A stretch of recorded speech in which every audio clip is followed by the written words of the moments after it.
Again, my son-in-law and Hannah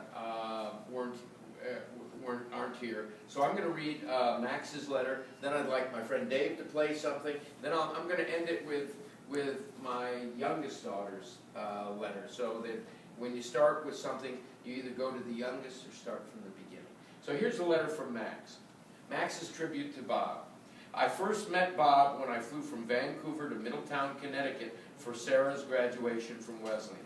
I was flying out to help Sarah drive across the states to her new home in Seattle, along with our meeting her mom, stepdad, sister, and Bob for the first time. I was somewhat nervous about the prospect, but from the moment that I met Bob, I knew that I had someone firmly in my corner. Doesn't that sound like Bob? Mm-hmm. You know, he made you feel special. He had worn a baseball cap emblazoned with a Canadian flag and said that he had worn the symbol of my country, especially as a tribute and to welcome me. I never forgot that small but amazing act of kindness, and it set the tone for my relationship with Bob. In a way, Bob was working in my favor long before I knew him. It was because of Bob that Sarah and I were able to meet.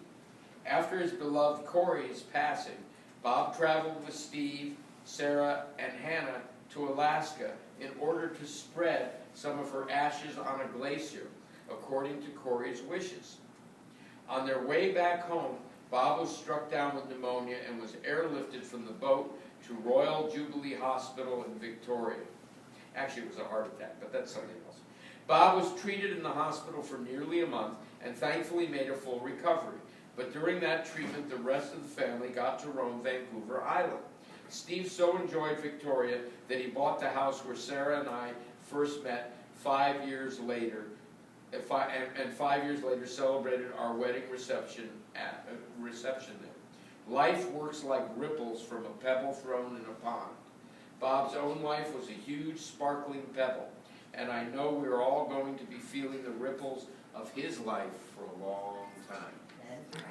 Amen. So pretty. In the years following through our engagement, our move to Victoria and marriage, Bob was wonderfully caring and loving to Sarah and to me. He was a great friend, and through that friendship, I've learned a lot about what it means to be a good man.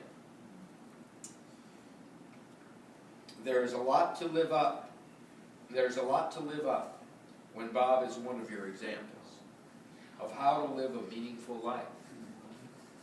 He was a unique and loving man, devoted to his friends and family, and truly a joy to spend time with. I count myself very lucky that I knew Bob, and I miss him dearly. The time I got with him was a blessing, and I will cherish. Love you, Bobby. Max.